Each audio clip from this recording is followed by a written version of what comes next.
So today's class is called Sweep Theory. That's just really a name. The whole idea is I'm trying my best to distill down like the essence of what you have to do, not just to execute a sweep, but to actually complete it. There's kind of different ways that sweeps go wrong. The main, like there's either you can't sweep them at all, meaning like they're upright and they never actually fall down. Or maybe you get them to hit their butt and they always pop back up. Those are kind of the two main ways sweeps go wrong. Either you can't even start them, or you start them, but you can never finish them. So I'm going to break down like general concepts, and then we're going to use examples. Kind of like what Mario did last night, and I'm going to kind of repeat what he said. Like, this class is not about being able to do the sweeps that I'm going to teach you. If you can do none of the sweeps I teach you, you can still get something out of this class. And you can learn all the sweeps I teach you and completely fail and miss the point. So the whole point is for you to take a general concept and be able to apply it all over your jiu-jitsu. So first I'm going to start with kind of a definition of what a sweep is. IBJJF is more specific because they require you to be using your feet, because it's using a guard to move from a bottom position to a top position relative to your opponent. So we're going to get like really general. So we have kind of different configurations. We could have both opponents, like me and I'll use Chops because we're nice and white and black right now. So both of us are either up, but up could be on our feet in a standing position, but it's simultaneously up could be on our knees in a grounded position. So I'm going to really be focusing on parts of our body. Right now we are both technically up, even though we're not standing. Then there could be one up, one down. Right? This is kind of where most of our sweeps start, because guard in general in jiu-jitsu is using your legs in any way, shape, or form to keep space between you and your opponent. And generally, if you're standing on your legs or on top of your legs, you're not using them with your opponents. Right now, I could be using a butterfly, a closed guard, any of these things. But the configuration is one down, me, and one up, him. If I get up and he's not down, then I haven't swept him. I've only done half of the work. Simultaneously, if I put him on the butt, I don't get up, I also haven't swept him. I have to be able to get up and stay up for 3 seconds or gain some kind of control of him in order for it to be a sweep. And this is really important, just to kind of keep that in your head. So no matter what, just back up, we're going to start out, I don't care what guard you use, I'll give examples, but with your partner being up. Up could be on his knees, or like I said, he could stand to his feet, and this is still a position where I can sweep. Giles cannot sweep me right now because I'm already down. He can't make me any further down and get sweep points, or sweep. Come back to your knees for me. So we're always going to be trying to do in different orders that's that same process. I need to get up, he needs to become down. Yes? Does this all make sense? I know this seems like really stupidly simple, like, of course it is. Why are we here for this? But it's important to kind of step away from the specific and get to this general, and it'll be able to help you all your sweeps. Because usually your problem in your sweeping is usually either you can't put him down or you can't get you up. So the next thing we're going to do is divide how we sweep into 3 general categories. And this usually will change depending on your weight. If you're really small, you're generally going to be doing things that either move you or move a small piece of them. Right? This is kind of like small body jiu-jitsu. Whereas if you're big, you're going to be doing a lot of things that move and attach your larger mass to you, attach you to your partner, and you both come along for the ride. Because when you're large, if you attach your mass to the opponent, you're the majority of the mass, and so the group is going to go wherever you want it to, because you're the bigger one. I'm not going to play a big guy sweep against someone who outweighs me by 50 kilos or a large amount of weight. It's just, I'm going to look silly.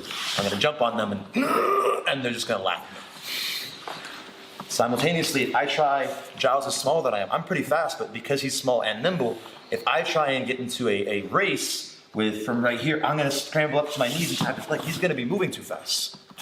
So I have to, your relative size matters. Like, jiu-jitsu isn't size doesn't matter. Size is just a variable. So there's all of that. So we're going to start, so that's my general context for this whole class. So we're going to start with an example of what little guys will generally do, which is going to be using me to a small part of my opponent. And in general, if you stand up for me, guys, when I want to move Giles, I want to move as far away from his core as possible. and I'm going to make that movement. So the idea of moving down the lever. If I want to make Giles stay still, I want to move towards his core. So all you're going to do is just play this little, not really a game, but just see this concept right here. Partners, important thing, don't act. Because right now, I could do this and Giles could pretend that I'm awesome and just fall on his back. Yay, I'm awesome, but he's just wasted my time. And I get to feel really good, but it's a complete waste of my time. So no matter how much smaller your partner is than you, don't flop. Simultaneously, I'm going to be trying to practice moving this leg. If Giles picks this leg up off the floor and puts all of this leg off the floor, like stand on one leg, and puts all his weight on it, I can't move it. And that also is countering before I start. So to be a good uke, you have to find that middle ground between kind of being a douche and countering and being an actor and flopping. Try and act natural, as hard as that might be sometimes. So all you're gonna do is get your partner to just feel this. You're gonna pull the back of their leg, notice it might shake, pull their Achilles, maybe a little wobble, make your pinky touch the floor and yank. Like you're sweeping out the side of yourself. I'm sitting on my butt, you can be on your knees, whatever you want. The whole idea is just to see this concept of moving a limb. And by having it weighted, this is gonna help. Which one of these knees is injured? Both. Just go for it. Okay. Okay. You're just gonna hit your pinky on the floor and then pull. Notice it moves. Now you're like, well, of course, he's half your size. Awesome. Now I got a larger person, please. Is anybody? I think you're a resident large person. So, like I said, the same way that Giles could counter it by picking up one leg and putting a weight, he could do the same thing. So obviously your partner knows what you're doing, so try your best to just act natural. So the same thing is true. If I pull the back of his knee, he shifts a little bit. If I pull his Achilles tendon, I get a little shake. I have to hit the floor with my pinky. I have to literally be on the bottom, and that's gonna make the minimum amount of friction that I can. Now there's a chance when I do this that he's not gonna fall, but I'm pretty sure it's gonna work out. We're gonna find out if I'm gonna embarrass myself right now. So let's get ready. So we come 1, 2, hit the floor, slides. Right? Notice it didn't move as fast as Giles did because there's more of him than there is of Giles.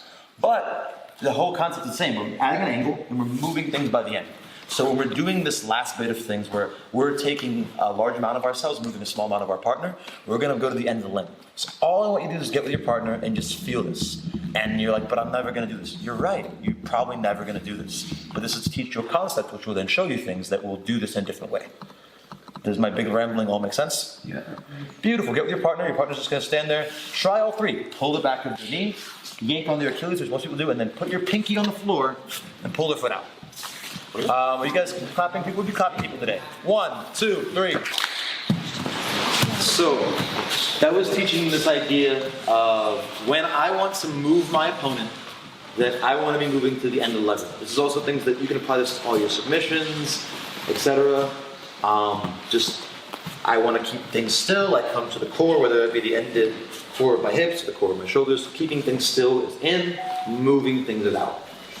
Yes? Good. So that's what I want you guys to remember on that. The next thing is going to be, and we're going to come back to categorizing all these different sweeps. On this line is, let's say that you managed to pull this off, right? They slipped and fell on their butt. What are they going to do? They're going to stand back up. Borrowing that concept from Mario's class, if you own one of their legs and you put their foot above their hips, I'm talking over there. I'm supposed to talk to you. Sorry. And you keep their foot above their hips, it becomes very hard for them to stand up. And if you add forward force, it makes their life even harder. So we're gonna skip right into this just because I think it works really well off this drill we just did to keep the drills cohesive. And then we'll come back to the other types of sweeps I said, right? Remember there were 3, moving them, moving ourselves, and then lastly, moving together. So sticking on this, I'll use job again. So we're just gonna continue again. All we're gonna do, actually, just to focus on that, you can do it one of 2 ways. You can try and do it all together, which would be I hit the floor, I pull him out, right? Now in this moment, my goal is him not standing up. My goal will also next be me standing up.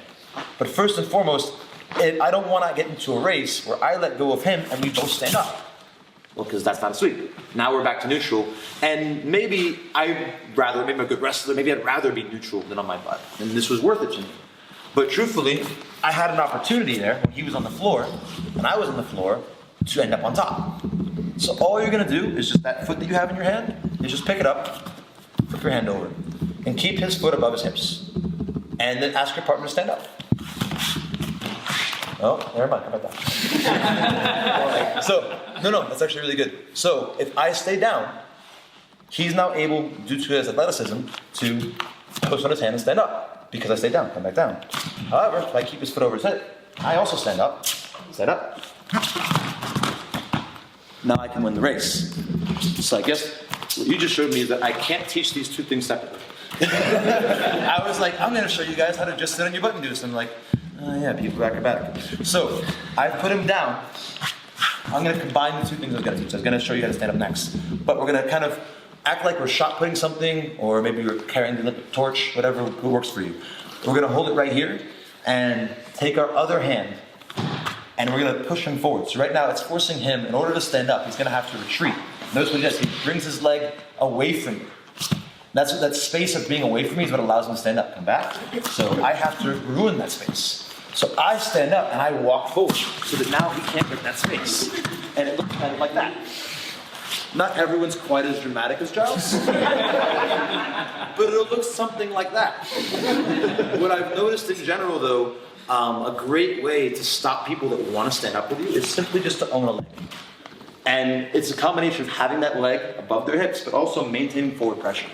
If I don't maintain forward pressure, he'll create space and get up. And now, here we are back to neutral again, which we don't want. So, all we're going to do, if you weren't able to consistently knock your partner down, you can just start from right here. You're both on your butt. Hold the foot. Push to right here. If you're a gi lover, you can get that nice pocket grip, which I love, and twist it. Maybe borrow a pair of gi pants before I rip your spats. Gi pants. You sit on your butt in front of me. For those of you that love gi, if you have a nice pocket grip, you don't have to switch your grip as well. Your pants are actually a little short on you, but they'll still work. Because from right here, I love this camp already.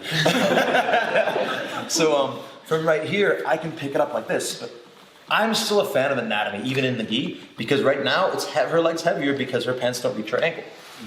Right? If she had pants that were too small for her, yeah, there we go. Her leg becomes lighter.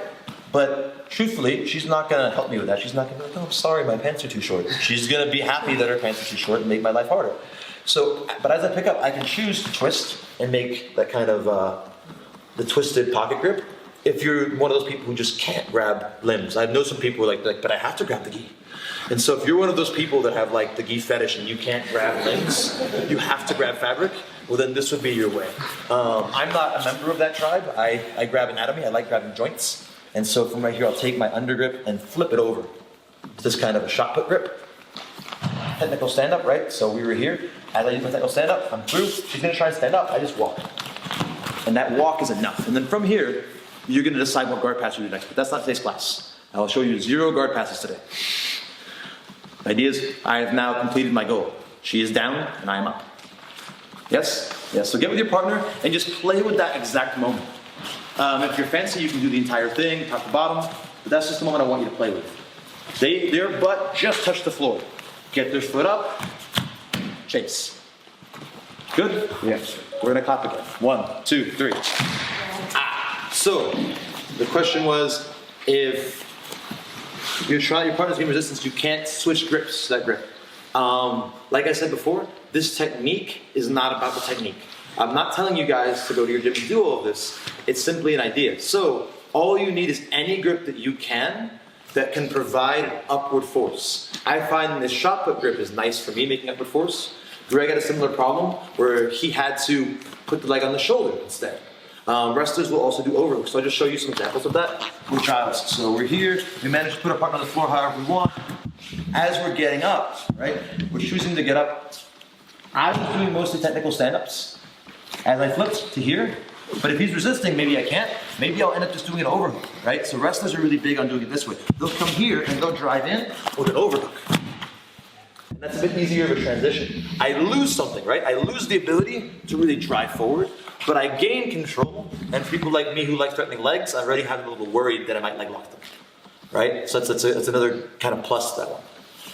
But don't get too fixated on which grip to use. I like the idea of you guys being kind of like scientists or tinkerers rather than simply like I download my jiu-jitsu into your head and you regurgitate it. I'd rather you take this concept and create your own things. So I showed you guys just using one hand, but just easily you can do the same thing and push his hip to add. And now because I push his hip, I'm already up on a knee. The big thing for me is having a driving force. Instead of having a seal foot, having my toes under. From right here, he's driving his foot down. Maybe I can't get my shoulder under. But I can overhook. And now that's what I use. And then maybe from the overhook, if he's still fighting, I can switch here. From my overhook. So I would just play with different ways of finding a way to provide upward force. Because that's the goal. It's just the simple idea is, I want to keep my partner down. Holding a leg up is one way of doing that. Right? One other option you have, just to stick down this rabbit hole real quick, after I knock him down, you can either do, any of you guys who were, I think it was this camp last year, for my footlock class, I taught the taco grip. The taco grip is taking your finger, middle finger, and your thumb over the bottom of your foot. I'll show this side so the camera can see, like so. Or like so. This is one of my favorite things to do to annoy people because you're really attached to them. And if he tries to run away, his legs stay mine. Not just because I'm bigger than him, but because of the fact that he can't bring the power of his quad to bear on my hand. It's all lost in his ankle. So now, this isn't very good for pulling, but it's good for leaning. And so if I'm having a hard time with it, I can even come like this, because he can't close his guard if I own one of his legs. Right? So just play with all the grips you know. You guys have been doing jiu-jitsu, even if you're white belt, you've learned more than one way of grabbing something, play with it. But my goal is to be providing an upward force to tilt his hips down so that I have the advantage in standing up. The last thing being how you stand up matters. You must stand up in a way that can drive. So if you do the classic technical stand up, it leaves you out here, you can't drive. The legs are too wide to drive. Or if you stand up like this, you can't drive. So make sure however you choose to stand up, you have your toes under and your knee pointing at your partner. So that your next step takes you towards them. All right? Does that help? Mm-hmm. I think that also kind of answers some of the questions we had over here. Good and good. All right, so like I said, I'm purposely not showing you guys the coolest looking sweeps that I can, because I don't want you to get lost in the move. It's about this idea. So that's category one. Don't forget, category two is going to be moving with my partner. Actually, this would be at your knees. Please close one. Category two is going to be attaching yourself to your partner and then moving your centers together. And we're going to purposely use the Kimura sweep or hip bump sweep because it's such a classic sweep and everyone knows it. So how do I decide whether I'm going to do this or not? If he was leaning forward like this, I'm not going to do this sweep. Because actually, you say, I'm going to hop up running, stay in that difference. If Giles is like this is going to bring us into our next thing, analyzing what sweep to go for. The reason most of the time when people try a sweep and they just fail horribly is because they chose the wrong sweep. If Giles is biasing all of his weight forward, a sweep that involves me having to tilt him all the way backwards is the least efficient option. Not impossible. I could probably get away with it if I have a size advantage or Giles is just really bad at jiu-jitsu. It's possible. But I don't want to do that because in doing that, I'm going to waste a lot of energy.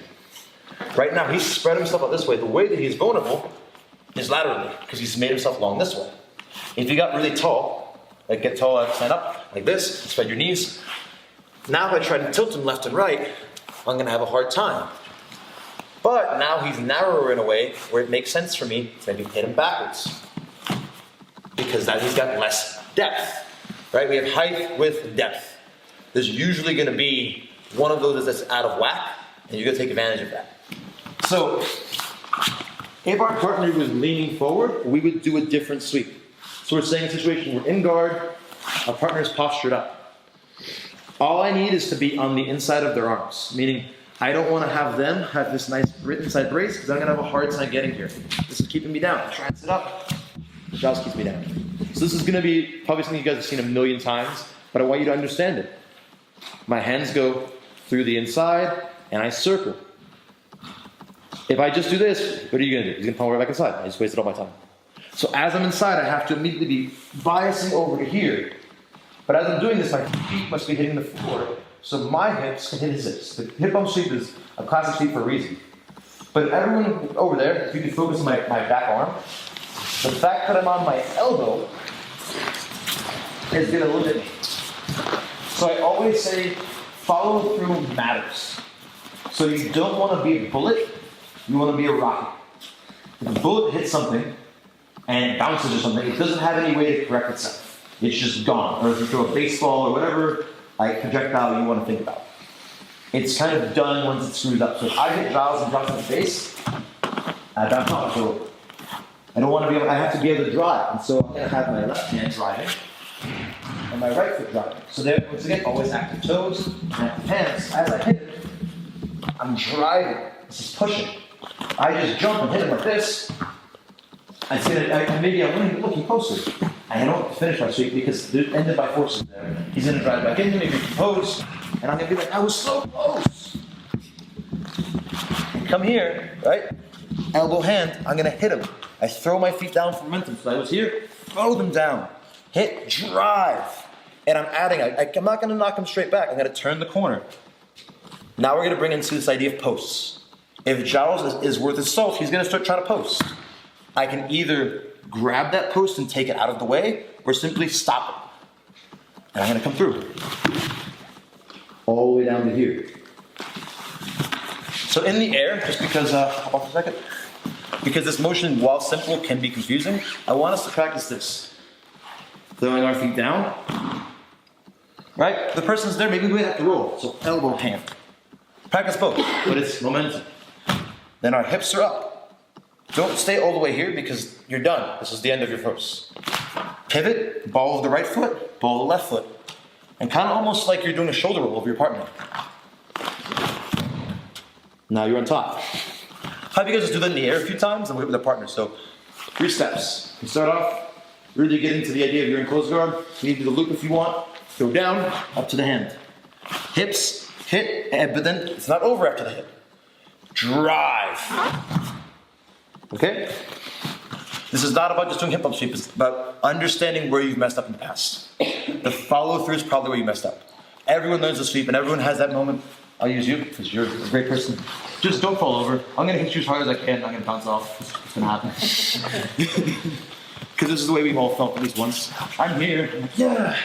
He postures up and is getting ready to pass my guard. I'm like, I know. He's postured up. That means he's vulnerable.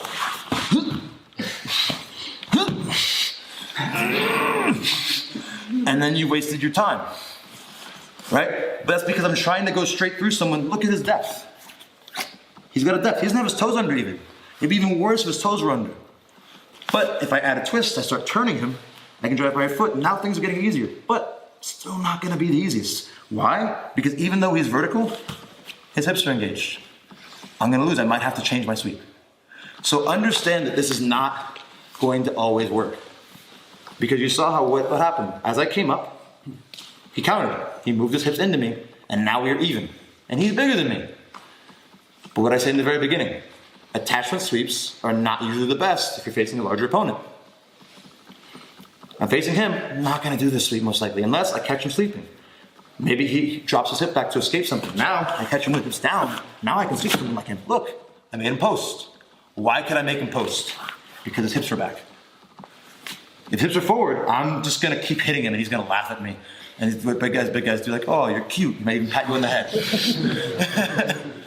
So notice where your partner is, okay? Get with your partner, you've actually showed some when you guys demonstrate. Have your partner sit on your hips, have your partner sit forward. Feel the difference. 1, 2, 3. I'm going to show you a detail, and I want you to promise me that you're not going to get obsessed with this detail, but I want you to absorb the concept, which is going to be why this detail is necessary. Okay? I'll use Giles. He actually was talking about it as well. The idea is hitting an angle. And I kind of glanced out, I said you need to drive, but the direction you drive in really matters. Also, I said you need to attend to or deal with the post. And this is our first way of dealing with a post, which is directly dealing with it, right? We are taking our hand and moving it. But where we grab matters again. So are we trying to hold it still or trying to move it? We're trying to move it. So we want to go down the lever. And so we'll do it on this side because the hanger is there. I throw my feet down, we get to here. I've managed to force him to post. I can't finish the sweep because we're here. This toe is first thing. If I keep my knee facing here, I can't finish my sweep. So I want to pick my heel up, turn my knee facing here. Now my power is not going through his back, it's going across and driving everything into that post. So that's all he has left. I reach over, if I just do this, it's gonna be hard for me to move it.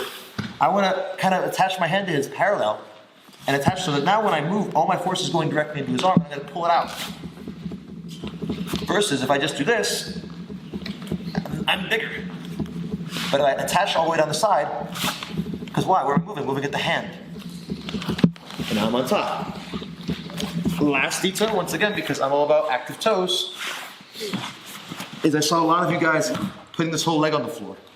So your driving is right here, and now you're going over your knee and not your foot.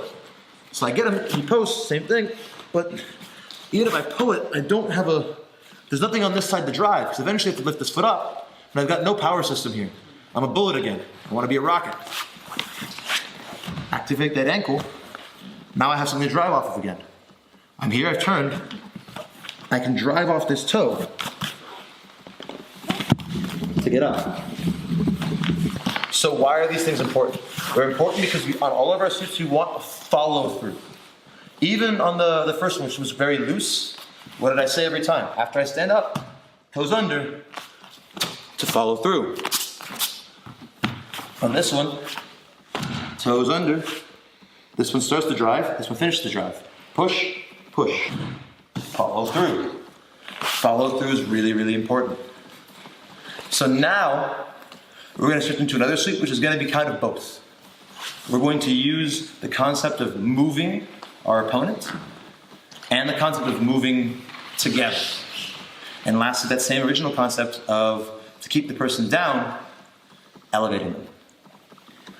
I guess a fourth thing we're going to add is the idea of, especially for larger people, if I can't move him, I have to convince him to move himself. And that's going to be kind of the trick we're going to use right now. So to kind of bring the whole class together, this last series is going to, and I have time for it. Yes, I did. This is going to bring it all together. So we're going to use something that's going to be more applicable to, I guess, our higher belts, but lower belts, trust me, you can do it. It's going to be single leg X. So if you stand up for me, I will always, another concept. So it's going to bring in this concept of jab cross, that Pete calls it, or A and B, or I'm going to be in a situation where his natural way of balancing himself for defending the sweep will give me an alternate sweep. But I want us to try and focus on doing one or the other. So the easiest sweep right here, right, is I'm in single X. Important detail of single X, I don't ever want my butt on the ground.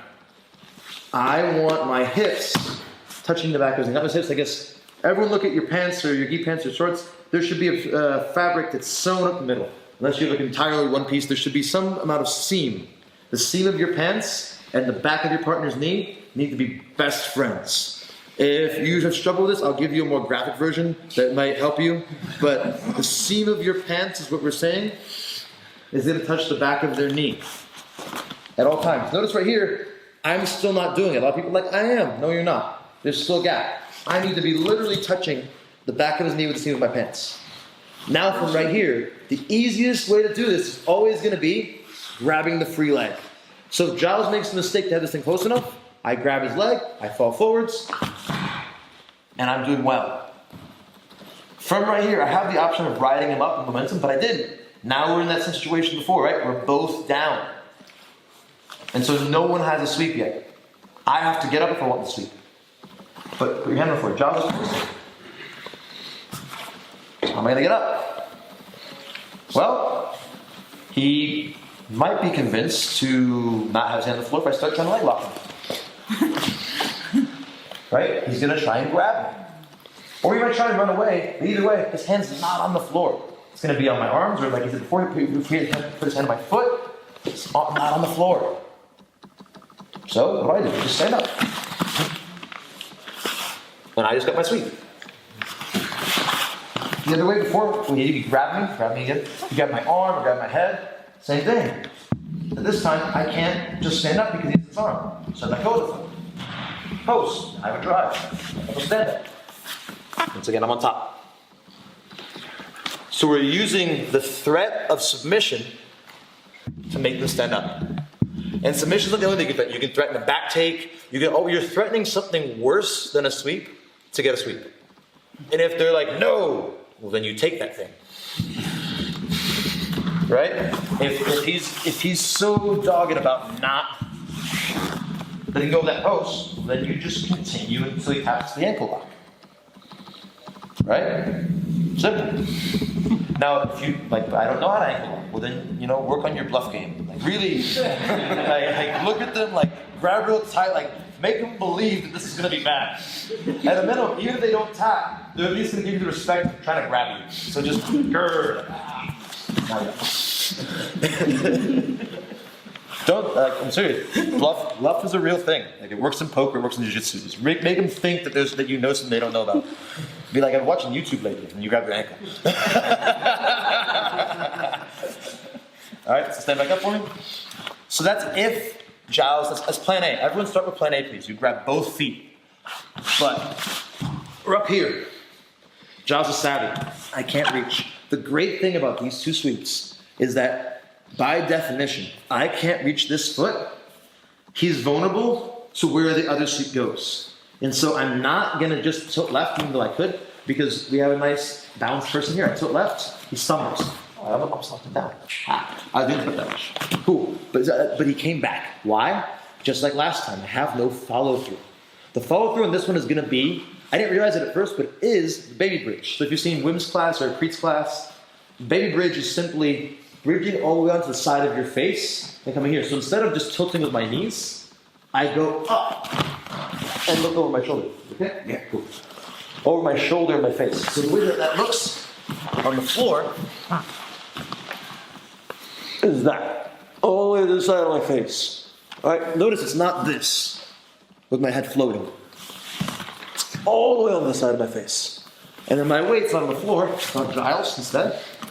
So I'm in here. But if Giles was put your foot back over here, if he's here, no matter how much I bridge, I still can't knock him over.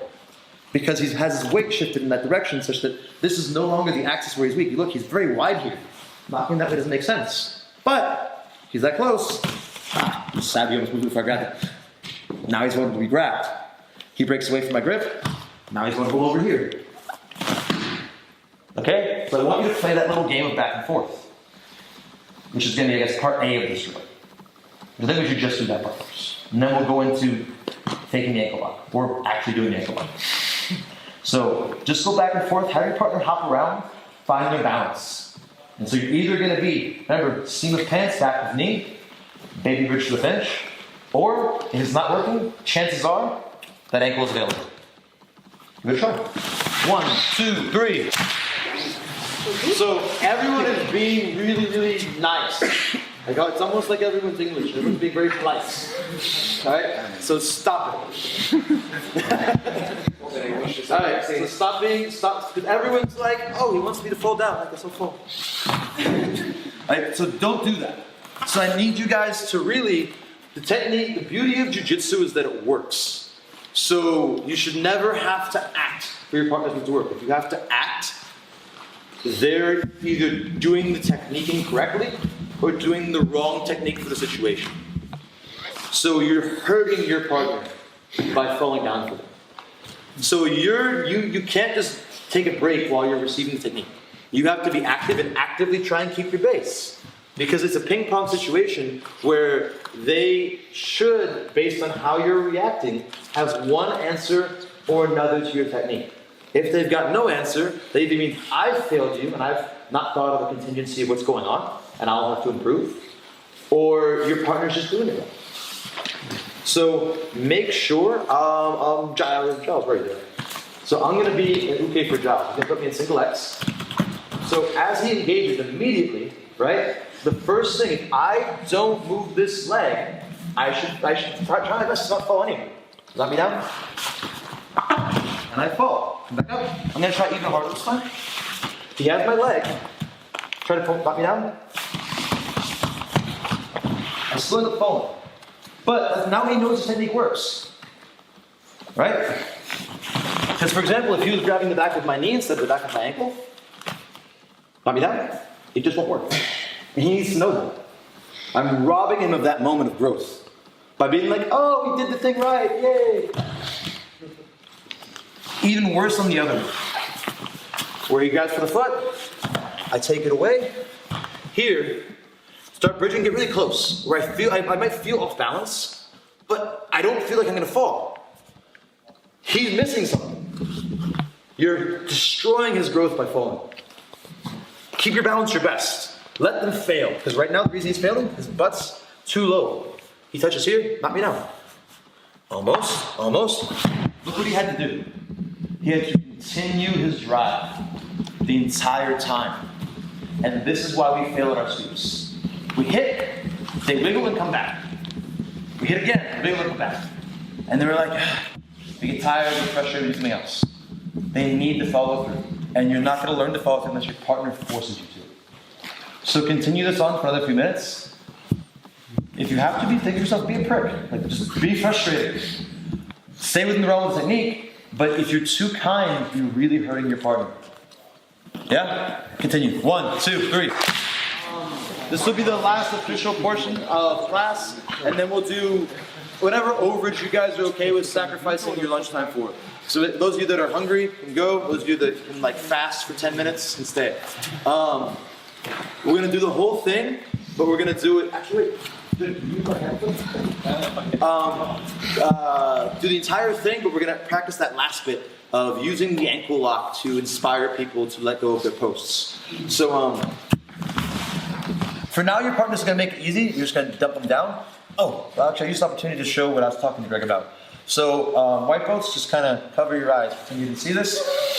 Not that it's illegal, it's just complicated, and I want you guys to focus on the next bit. But I do want to share this because it's important of how I actually do this sweep when I'm competing or having an intense role with somebody that's skilled. So I'm right here. I have to always keep ping-ponging, and so I'm going to really reach for this thing. And now, even though I couldn't have swept him there, me touching it makes him move it. It's going to keep turning him more to make this easier. Next, I take my hip up. Now, what he can do to mess me up is put his knee forward this way, because now he's biased this way. I can't knock him back. But what that does, see how his heel has left the floor? This now allows me to lift him with my foot on his hip, a little bit off the floor, and I'm going to be able to come back. So I lift him a little bit. Now when I come back, I'm going to bend his foot back this way, and we come over here. I'm going to show it again on our large friend. You are a resident large person. I appreciate you being here. So it'll be more evident here, because while Giles' knee on belly is powerful, this has got a little more behind it. So we're here, he drops his knee on my belly right here, doesn't feel very good. So from right here, I'm trying to dump him this way, but I'm fighting through the power of his quad. It's going to be a hard time. And so for what I'm doing, I'm going to go with him. He's trying to go that way, I go with it. And you see his foot, if everyone can't see the foot, please move so you can see the foot. His foot's getting light over here. I'm pushing him with where he wants to go. I'm then going to come back, and I'm going to take my elbow, I'm going to bend the arch of his foot, so when he tries to come back down, he will not be able to get a flat foot on the floor anymore. And I'm going to be able to dump him back down. So I come here up, right? And then I come back. And see how I'm bridging up onto my face. And it's going to cause that exact kind of a fall. If your partner's being a good uke, that's how they should fall. If your partner's being a good uke, you won't get that beautiful boom. It's going to be stumble, stumble, stumble, fall. If they don't stumble, they're not resisting, or they have an injury that they're trying to protect. If there's an injury, let them. Don't let your partner, you will break your knees so I can improve in jiu-jitsu. No. But there should be some stumbling. From right here now, I post on your arm for me.